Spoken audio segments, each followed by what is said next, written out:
Hey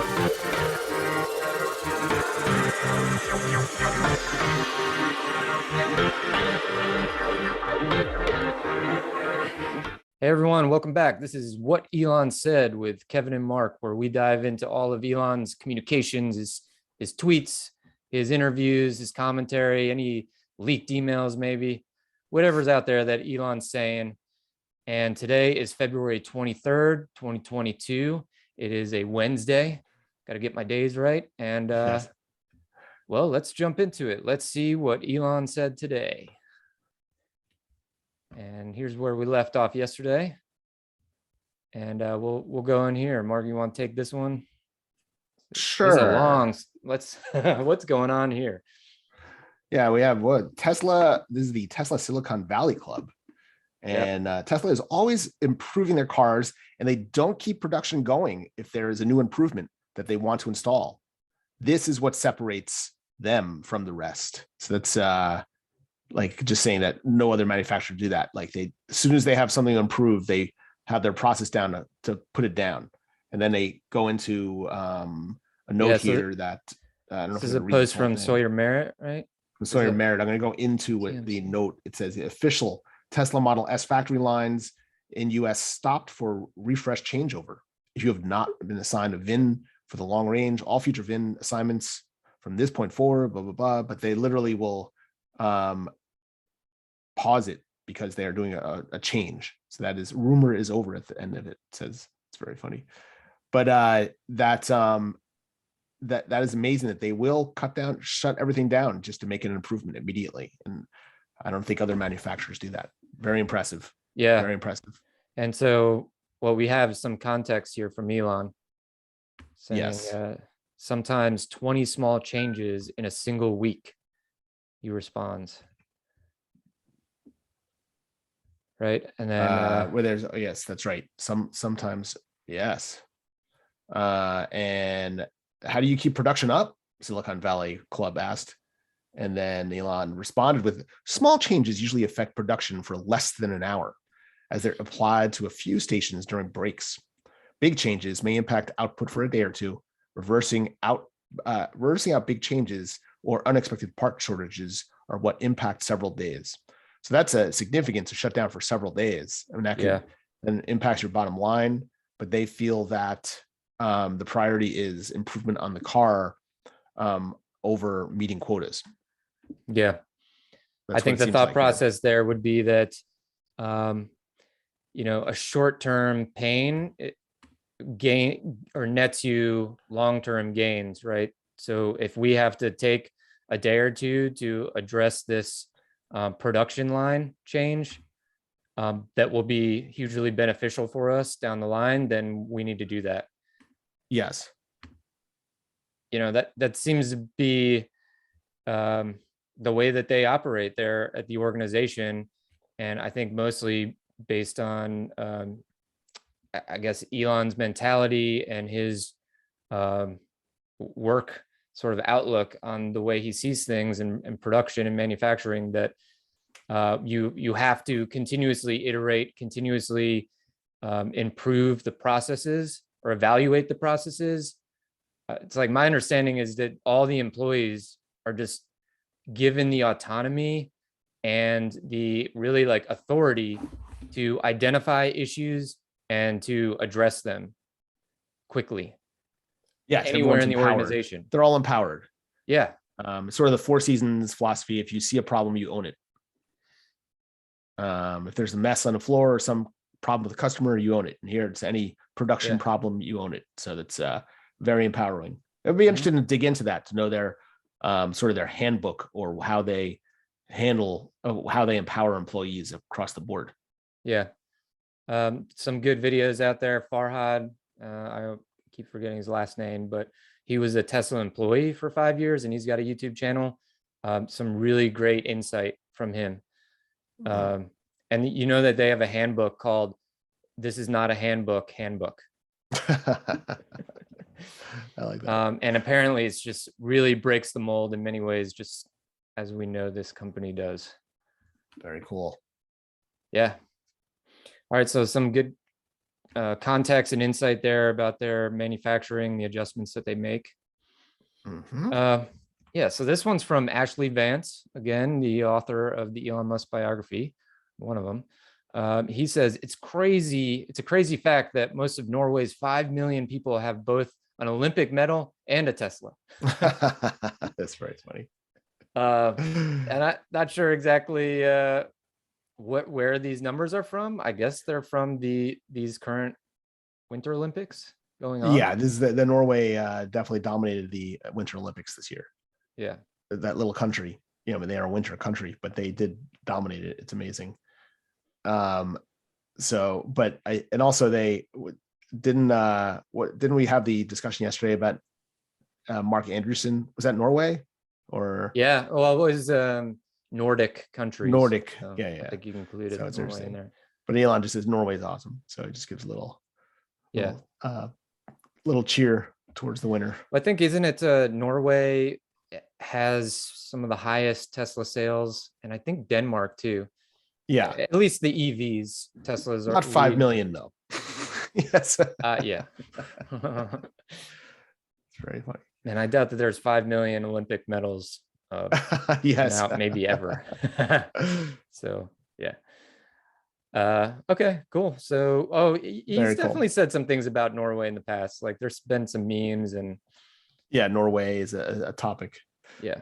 In his zeitgeist. I gotta get there. You ever been to Norway? No, I've never been anywhere in the northern European areas. Yeah. I would I've got a pin in actually philosopher Ludwig. He studied there in like a remote shack up on a mountain, and there's kind of a memorial there. So I want to go up all the Sweden, Norway, that area for the summer lights, like that, the summer solstice. Northern Lights? Northern, during the, I don't know if it's Northern Lights, but the longest day of the year, there's a big, all these festivals around that at that time of year. Oh, cool. So summer solstice, summer solstice. Yeah. It's like, so you get an hour of darkness or something. Yeah. An hour of darkness, and it's just pure. And you party the other 20 hours. Yeah. One day I want to go up there for that. Yeah. Cool. So I guess the opposite of being remote in the shack, but so going on, we got Free Speech America reference. This is a something from the other day. Yep. David Frum whined about Elon Musk comparing Trudeau to Hitler. Meanwhile, Frum spent the past few years comparing Trump to Hitler. Musk responded, calling him a hypocritical mega douche. This is the news, and I think Elon's just laughing that this is actually a news story going back and forth. That's I think so too. And I reflected on this a little bit yesterday. That God, could he have sent a better response to this? Yes, I know. Like deflating it, like this is a ridiculous thing for people to be commenting on. Like, not only is it a ridiculous headline, but yes. I think he's also laughing at the fact that he tweeted that. Yes. He's like, oh yeah, did I do that? That was funny. I think so. It's very funny. He really doesn't care. It's funny. No. And lots of other people really, really get serious. Yes. Here's about another him not caring. That's really here. Elon in the next one responds with, you can read it, but he's back. Elon, awkward dad jokes. Strange dad jokes are back in the next one. Oh, yeah. So we have World of Statistics tweeting about 90% of all emails sent worldwide is spam. Wow. Which I don't know. I guess if you look at anybody's inbox, you could agree with that. Yes. And he says, but 69% of statistics are false. Yes. That's an awkward teen joke, I think. Not even a dad joke. But yes, it's very funny. He just puts it in there. He can really put the media into a corner, Yes. I can't see that the CEO of Ford doing this, or even Jeff Bezos or Bill Gates or anyone. No, just him. No. Anyone of like any worldwide status, I'd say. Yes. So here we have Cyberpunk 2077. So this is the game it's a big game from last year that was huge, but then had a disastrous rollout at first with some glitches that unfairly gave it negative comments. It's supposed to be a fantastic game. I mean, just a work of art.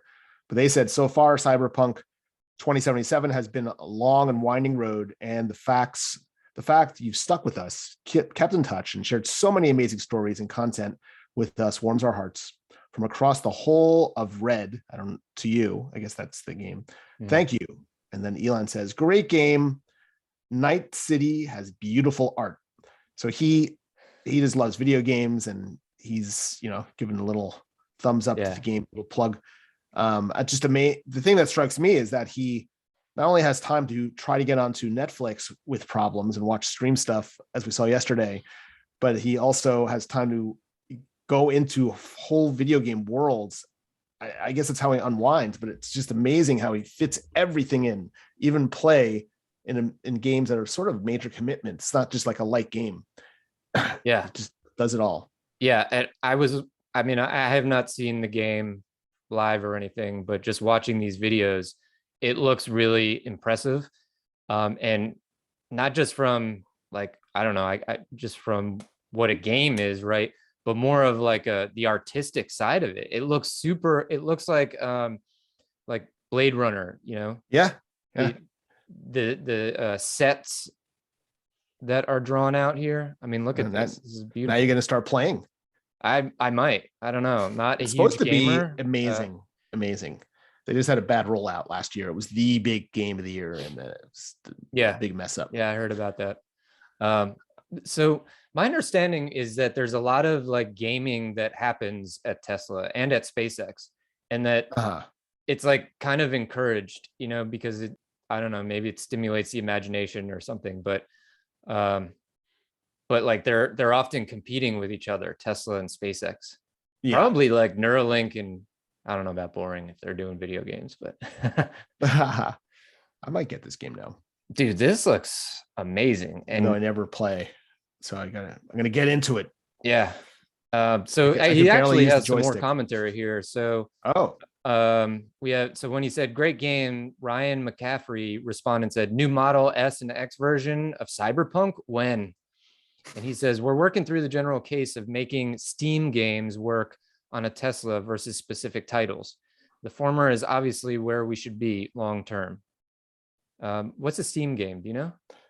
I don't know if that means steampunk, or I have no clue what that means. Yeah. No idea. Stream games? Maybe stream. Maybe you meant to type stream. Streaming games. I don't know.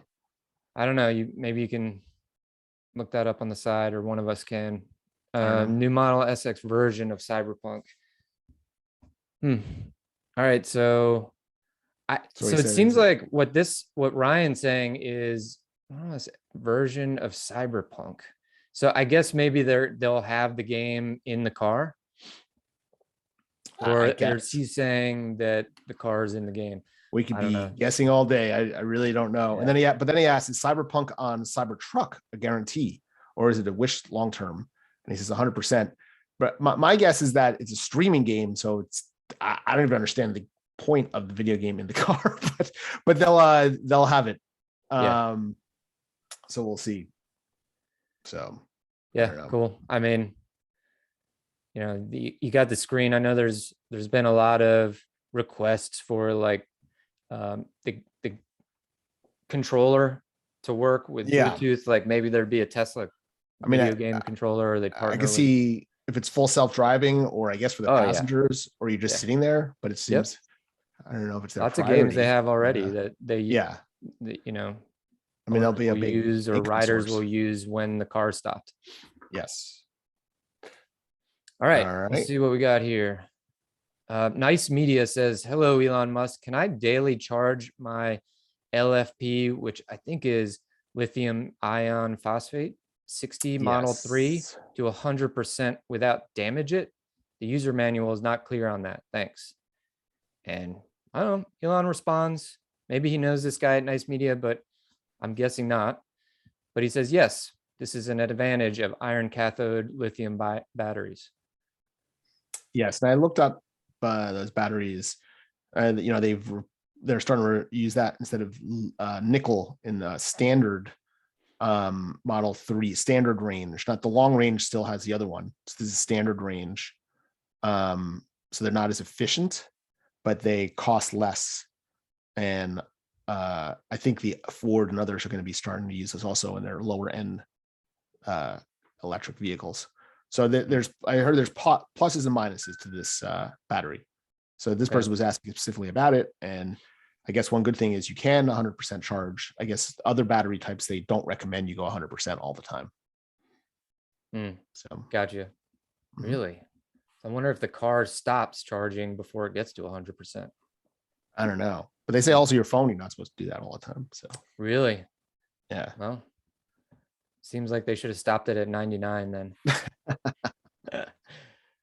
All right, here we go. We've got. Sorry. We broke the. What do you know about this one? I don't know because it says a tweet was deleted before. All right. So I saw this one before it was deleted yesterday. I would say this is not exactly common for Elon to delete tweets like twice in 2 weeks. Was he the one that posted? Yeah. So this was his tweet that he deleted. So here's what happened. It's down here actually. So don't be fooled. For those who missed it, here's the link. It's not the Rick Astley "Never Gonna Give You Up" song. Okay. Yeah. It's someone did post it a little bit further down though. Here it is. So here's the link for those who missed it. If you go to Austin Hiss, right, and maybe we can include it in the description of this video. But it's a link to. I'm gonna actually just open it on the side here, but it's a link to a marginalia, memex.marginalia, and it's this kind of humorous commentary about this conversation taking place. It almost looks like developers maybe of a software, or almost like they're imagining building or editing software for the entire world, right? And it's called "I Have No Caps Lock and I Must Scream." And it's this story about removing caps lock that evolves to removing punctuation, which evolves to removing certain letters that don't get used as often. And then like as this happens, as these edits happen, the commentary, like the wording actually changes to reflect it. And then by the end, all you have is a bunch of A's. And I think what happened here is that Elon, he posted that, and Ricky T says we broke the website, because I think people all clicked on the link. Oh, I see. And so it it wasn't kind of shut down the website. Yeah, So it wasn't. He deleted it and said sorry. Yeah, so it wasn't like something he was embarrassed about. It's that he just was screwed them over. So can you go back? I just wanted to say one comment. Yeah, sure. Ridiculous comment. Keep going back when you went through again to some area. It's that guy, I guess. I think it was here. Yeah. All right, click over there. So he posted at he almost hit it. He had 2022 at 22:19. He almost got it at 22:22. Where? Up there. Oh, right here. Oh man. Too bad. He should have paid attention to that. Well, though, hold on. Maybe this one's. Might be the next one. What? 21. Oh, of course. Then it jumps to 23. But then you go back to some of the others. Wait, what? Back one more. There it is. Yes. I'm gonna have to tweet Barbara here because she's big in the Tesla community. You should give her a shout out on this one. Yep. This is impressive. Like, I think we're gonna have to like that one. Let's just go ahead and like it now. All right. So actually, he also said Harlan Ellison was fire in response to this tweet. Elon did, and I think he deleted that too, which I think must have been the author of that story. So definitely go into the tweet thread and you can find the link and check it out, or maybe I'll throw it into the description. Oh, it was a Harlan Ellison. Yeah, he's had a lot of stories. Okay. Class. He's like one of the old, sci-fi writers, wrote a lot of great stuff. And he actually wrote they also brought him on to write a couple of the most famous Star Trek episodes back in the 60s. So he's Nice. but he's a big sci-fi writer, one of the big like Asimov level guys. Yes. I wonder if he wrote that. So, I don't know. Interesting. But at the bottom of it, there's also, it says this article is getting a lot of discussion. Then it takes you to Y Combinator subreddit, basically discussing the post and like some other related content. It's interesting. It's a rabbit hole for sure. Rabbit hole. All right. So we got the next one. So this is, I don't know what he posted here, but was there any? This is just a meme he posted. Just a meme. Yeah. So yes, we have so the degradation of how people dress. So first you have the Google guys up here back in the day when they created Web 1. And then you have Larry and Sergey, movie, right? The movie adoption of Zuckerberg in his PJs are just slacker mode, not caring. And now we're up to what's his name, Vitalik. Yeah, Vitalik. I always mess up his name, but Vitalik? the Ethereum creator for Web3 is apparently dressing like a lunatic. If that really is how he dressed, I don't know if they just put his head on that. It's very strange. No, I'm pretty sure he dressed like that for a convention or something. I don't know what the situation was. I don't know what's going on there. Interesting. But, yeah, it's funny. You're right. Funny one. I hadn't looked at it as like, the fall of Western civilization. Basically. But through the creators of each. Yes. Yeah, I took it more as like, wow, we are getting stranger and stranger. So he just posted the image. Okay, I got it. Yeah. And then you want to take the. So we got K10 here saying FSD beta is a game changer. It's an industry changer, and I would argue that not few understand this, but those in the industry know this, and they are scared. They don't want to admit their designs and plans are flawed. They want to slow down Tesla with a concerted effort.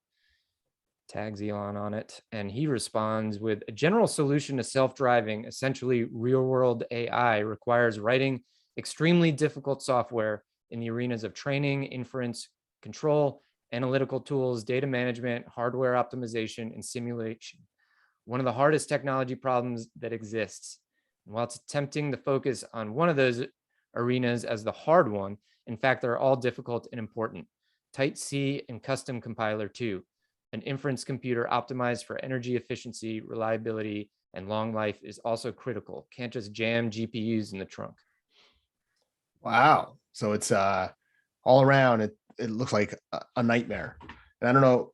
But then I always, when he says these things, he always like, it's so hard. But then on the other hand, he's like, yeah, we'll have it done by in a couple of months, it'll be out. Yeah. Well, he is always optimist, right? Yes, forever optimist. Yeah, so he's doing they're doing the impossible, but it's really hard to program it, and they need really clean, tight code, and they also need it to be energy efficient. So interesting. Yeah. Well, here you go. Here's some pictures. This person says, "Or can you?" GPUs in the trunk.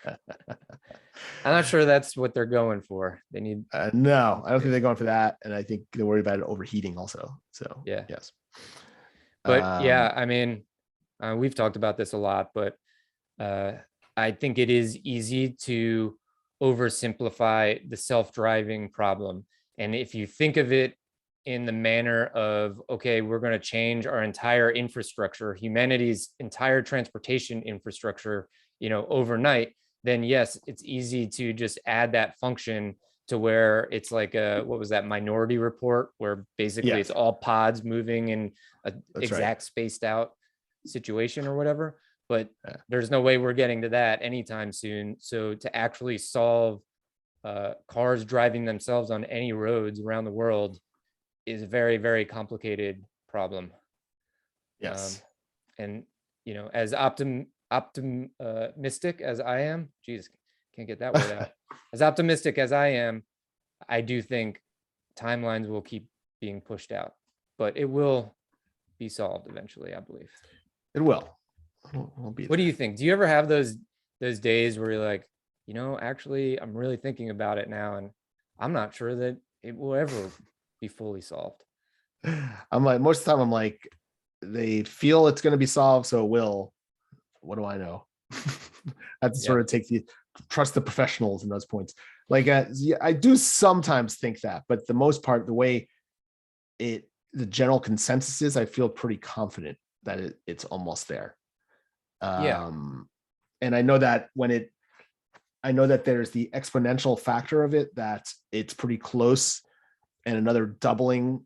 Like, there's the point where it'll just be too good to ignore, Isn't that kind of like the AlphaGo situation? That's right. That's right. You watch that? That's the Steve Martin line. So you got to be so good they can't ignore you.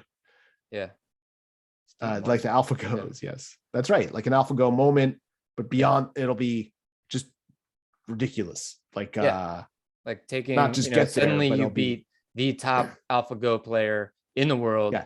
and you didn't just beat him, like you trounced him. You trounce it. You know what's like, going to there be? was just no way. It was addressing the game in a totally different way. approach. It's going to that be, humans can this is even my comprehend. projection. It'll be an AlphaGo kind of thing, but in a more, it's going to be the John Henry story, where he dug the tunnel for the train, and then there was the train like digger that dug the hole just faster than he could, and that's when machine defeated man, like the kid story.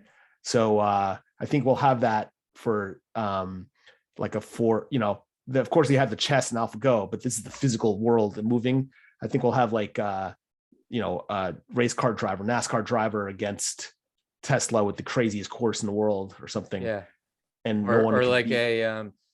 a license, the people that ride along, like a DMV license rider or something. Yeah. All right. A New York taxi, checking love a New everything. York taxi driver versus Tesla. Yeah. Oh, that'll be cool. I bet that happens in like the next decade. Yes. We'll start seeing some of that. But so many different elements go into it. Like I even think about just the psychological element of interacting with other humans, whether they're pedestrians or behind the wheel. There's some eye-to-eye contact being made, and acknowledgement, sort of some like telepathic communication happening between humans to indicate what you're going to do. And I think that'll kind of go away, but maybe the cars will talk to each other or something. Maybe. So sticking on that, he also said a general, let me see. I think he was responding to her again. Oh yeah. The hardest technology, we read this, right? This is what we read this. Yeah, we already went Type C. And then, would you say that you underestimated the problem a few years ago? And he says, definitely. Yeah. But he ignores the when is version 11 coming out. Yeah. 2 weeks. He's done the bathroom. He was flushing the toilet at that point. So he's out of there. All right. What do we have next? So it's a long one. Okay. I think Greg Brockman says one of the least appreciated skills in programming is writing anti-frustrating error messages. A good error message should make it self-evident, A, what the user did, B, what acceptable inputs are, and C, how to fix the problem. Can determine love or hate for your library. Whew, this is a technical one. And then Holmar's catalog responded further down. He was saying, but wouldn't you say there's an overhead to the developer using a language like C, where you can easily shoot yourself in the foot if you're not careful? That's why modern system level languages like Go and Rust emerged. Go is greater than Rust, in my opinion, for networked services. And then Elon chimed in the coding conversation. Yeah, definitely don't use C unless optimizing for hardware performance. Yeah, like he just mentioned. Actually, he said some other things now that I remember. So when to Greg Brockman about the error messages, Elon was like 100%. You're right about that. And he said compilers can be way better too. Not enough effort spent there. So he and here you go. So and then Jack Dorsey says Rust has fixed this dramatically. So my understanding, just surface level. I have no idea what Rust is, but I'm making the assumption that it is a very like a modern programming language that's easier to use for the layman. I don't know. That's the conclusion I'm drawing there. Yeah. I think that's right. I know, but Maybe. always Elon's comment next is very interesting. Because he always goes back. There's always like a coder thing. I always people say what he says here. He says, I'm a fan of Rust, clearly scales well, given that Discord uses it for max performance. However, nothing beats tight C with a customized compiler on specialized hardware. So everyone always says like goes back to C, the oldest, the most root programming language. Yeah. That's my take. Mostly we use C++ and Python. Okay. Well, yeah, that's they're going on and on. This is we got all the billionaire coders discussing. Their, in some ways it's like, okay, is he like just flexing here? Like, hey, just want to let you know, I know about coding. Don't forget that. Jack had to jump in too. He what? Jack Dorsey had to jump in too. Yeah. So. Yeah. Nice to see those two interacting again. Yes. Been a while. We need an updated B word session, Arc. Let's go. I know. It's like you can't just post the B word panel discussion at the height of crypto excitement. Like, I know. Let's have another one. All right, go ahead. The whole catalog guy, he's like on Elon's radar all the time. Anything he tweets, Elon responds. Not everything, because not everything. A lot. Omar's is on a lot. He's always in the comments. That's his day job, I guess. Yes. All right. So he says, because Tesla doesn't want to support two code bases, I expect that basic autopilot will eventually be replaced with a version powered by the FSD beta rewrite. And he says, yep. That's good assumption, and he has the thinking. I mean, he's tapped into Elon's mind, because that is what he says. Two systems are worse than one system. One system is better than two systems. And no system is better than one. Yes. All right. Well, I think we'll wrap it up there. We'll post another video going through the likes, see what his activity has been there. And hope everyone has a great day.